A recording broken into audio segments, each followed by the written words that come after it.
Good afternoon, everyone. I'm Sandra Sajeev, and thesis topic I'm undertaken is Wine Epitome, Vineyard Event and Business Center. The main facilities in the project are an event and business center in a vineyard theme, which provides a complete range of facilities and experience to attract tourism, event hostels, and weddings. Different events such as destination weddings, seminars, conferences, etc. by different companies, team building retreat, expos, customer appreciation events, product launches, theme parties, association conferences, etc. can be done and hosted here. A wide range of both formal and informal events all set in the vicinity of the vineyard. To elevate the facility user experience, I've spotted these points to induce in design where the landscape and the vineyard will market the event facility. Coming to my case studies, first I have done Le Meridian Kochi, done by a architect N.M. Salim, and what I have inferred from the project are the space quality and service loops and planning and ties with the exterior landscape. Then Louisium Hotel, which is my second case study, done by architect Stephen Hall, which is a wine-based boutique hotel done by Stephen Hall, which with a wine center, vault, etc. Inference is about inducing wine tourism with hotel and hospitality sector via architecture. Then another live case study is Sulla Vineyards in Nasik, Maharashtra, done by architects Andy Dias Lopez and Laurel Roth. It is a perfect example for cohesive addition of industrial facility with wine tourism. They have a wine production facility along with a resort. Then another literature case study is Exaian, new area Shongwen River Eco Resort and Hotel in China, done by Plasma Studio and PMA Architects. It's a good example for built merging with landscape and the play with slope through slanted surfaces and how the parametric effect merges with the intent and the landscape. Another live case study is the Grover Vineyards done by architect Karan Grover, where we can study about different activities that can be merged with this hospitality sector, different wine activities in it. Then in the comparative analysis, I have compared different aspects such as architectural infrastructure, material study, aesthetics, layout, ventilation, and social amenities. Coming to the site is located in Sonnanahalli, Karnataka.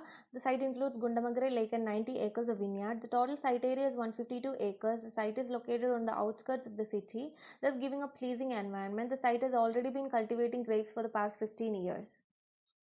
The lake nearby provides a good view from the site and also alter the microclimate of the area. The contour elevations vary from plus 917 meter to plus 950 meters, which is about 38 meters in total. There is an existing vineyard on the southern side of the site. There are also apt and good views from most of the site points towards lake and towards the hills on the northeastern side. The total built up area is about 26,368 square meter.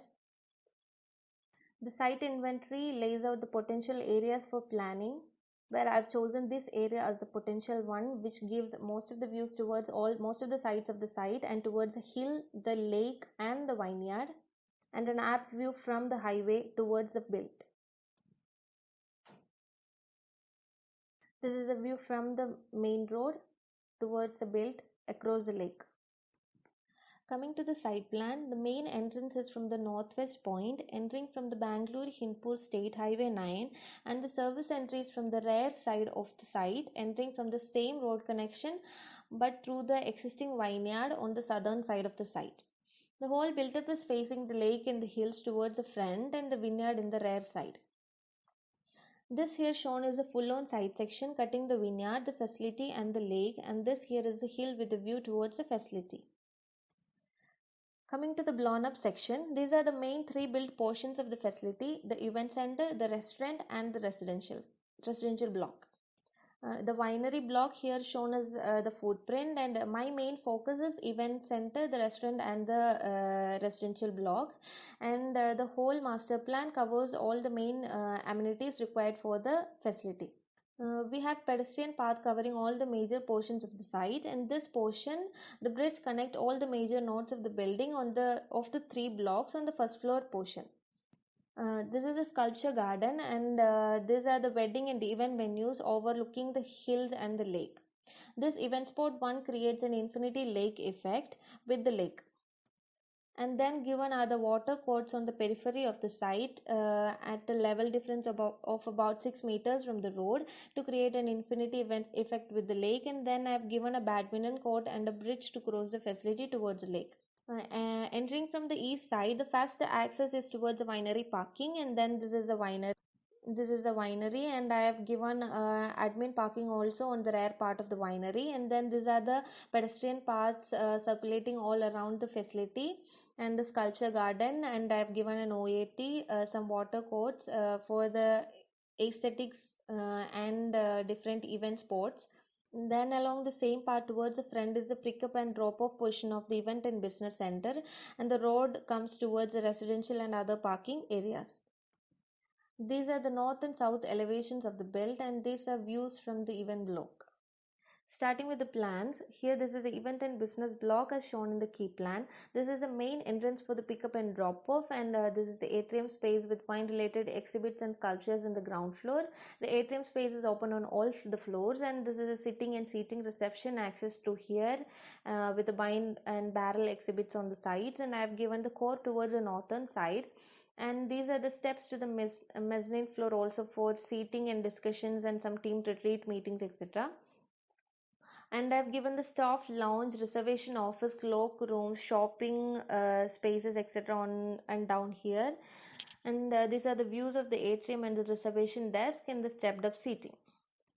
Then in the mezzanine floor, these are the conference room, boardrooms, server rooms, etc. overlooking the main atrium, and then the informal seatings are also given on the side for meetings and such purpose. In the first floor, I have given banquet hall, ballroom, and a small chapel for 50 to 60 for small weddings and such events. This is a view of the chapel with Verneuil patterns with tainted glass on the back. Then I have given the wine tasting area with a full-on service counter and seatings indoor and outdoor. This is a floor which connects with the restaurant and the residential block floor as it's the first floor.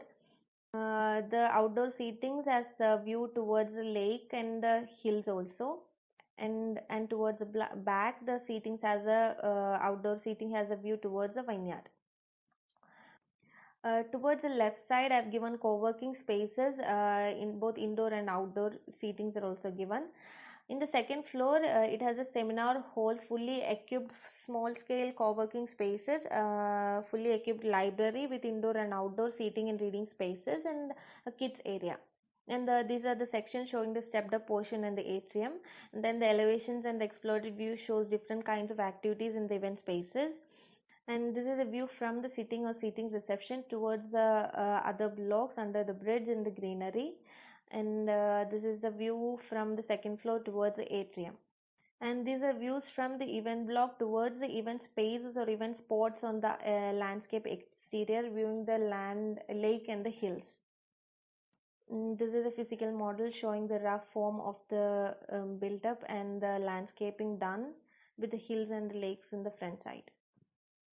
And then this is the restaurant block as shown in the key plan. This is the main entrance and the reception, and the lifts connecting all the floors, and the spiral ramp connects all the floors. And this is the atrium which has a natural lighting provisions from the top. Coming inside, this is a multi-cuisine restaurant with guest seating, and behind we have the back of house with kitchen, separate veg and meat preparation areas, and freezers for storage, and cold storage, general storage, beverage storage, and the service entry for loading and unloading, and the trash collections and garbage handling units. This kitchen extends on all the floors connected by a service lift and a dumbwaiter. And this is a washroom and the view of the atrium with spiral ramp and reception, and this is a view from the interior towards the entrance. In the mezzanine floor, which comes up above the multi-cuisine restaurant, we have private dining rooms for 18, 16 and 12 persons overlooking the multi-cuisine restaurant, and it does also have washrooms and preparation areas connected by a service lift. And in the first floor, the floor which is connected to all the blocks, a casual dining and a specialty restaurant is given, where the different kind of wine is paired and tried with different kinds of specialty food. The food preparation area comes directly above the kitchen below, and we have 3 specialty cafes coming on the top with food preparation and showcasing area, and also food display areas in the front. Only the final procedures like garnishing, grilling, etc. will be done in the front area. The rest will be done behind, and we have a passage connecting all the preparation areas and a washroom, and there are outdoor seating areas on the bridge on both sides, which is a very lively area with people connecting from restaurant and the residential block.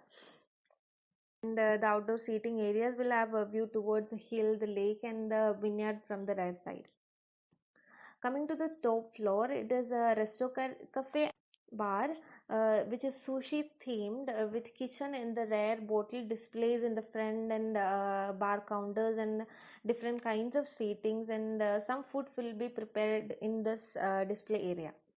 And we have different kinds of seating all over, and this is a light source for the atrium, and this is a green patch.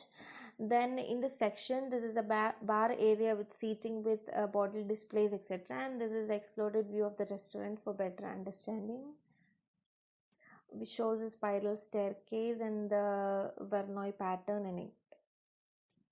Then this is the elevation of restaurant block, and we have view showing residential and restaurant blocks. This is a view from the front courtyard water court, and this is a view from event block towards the restaurant and residential block, showing the green patches and the bridge and the meetings portions. And this is a view from residential block entrance towards other blocks, showing the landscape. Then coming to the residential block, as shown in the key plan, the main entrance is from the north, from the pickup and drop off area. This is a reception, and we have a lobby seating on both the sides, and the core focused over here, and we have staff areas at the back.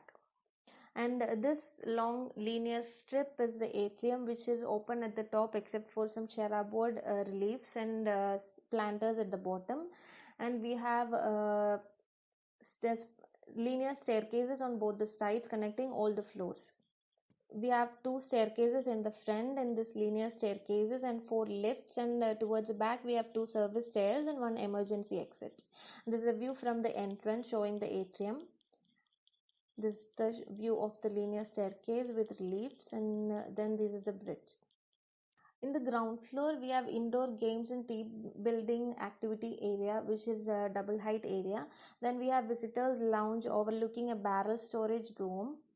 Then we have service side. In the service side, we have laundry areas with all the amenities for laundry, linen washing, and everything, which also includes a valet counter, sorting, washing zone, detergent, compressor, drying, ironing, spotting, etc.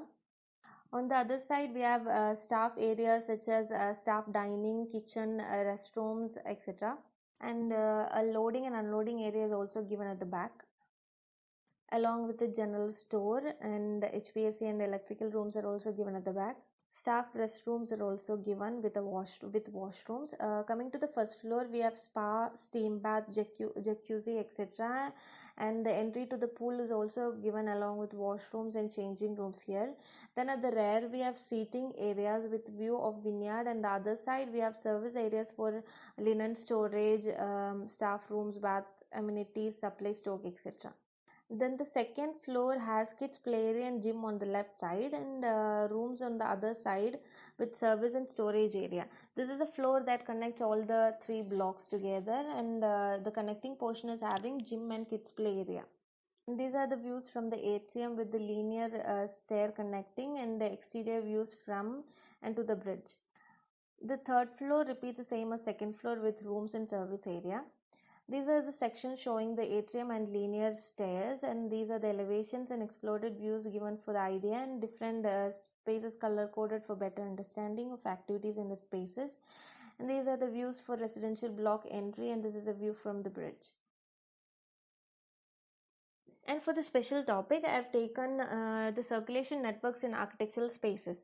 Here what I have applied is a basic algorithm for creating mean and tire-free pathways for easy transition to spaces and amenities. Here I'll explain it with my own project.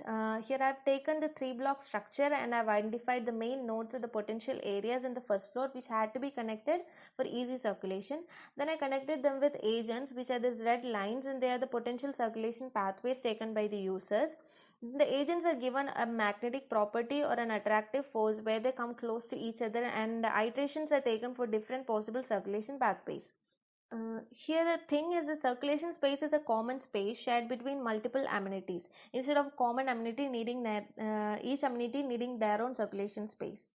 There's people going from one point to another will follow a path which is a mean, and different nodes are touched along the path, inducing more interaction spaces and meeting spots. These yellows are the potential interaction spaces identified. This can be done in both urban scale and workplace scale also. In urban scale, different public nodes such as the bus stations, train stations, theaters, etc. will be connected in such manner.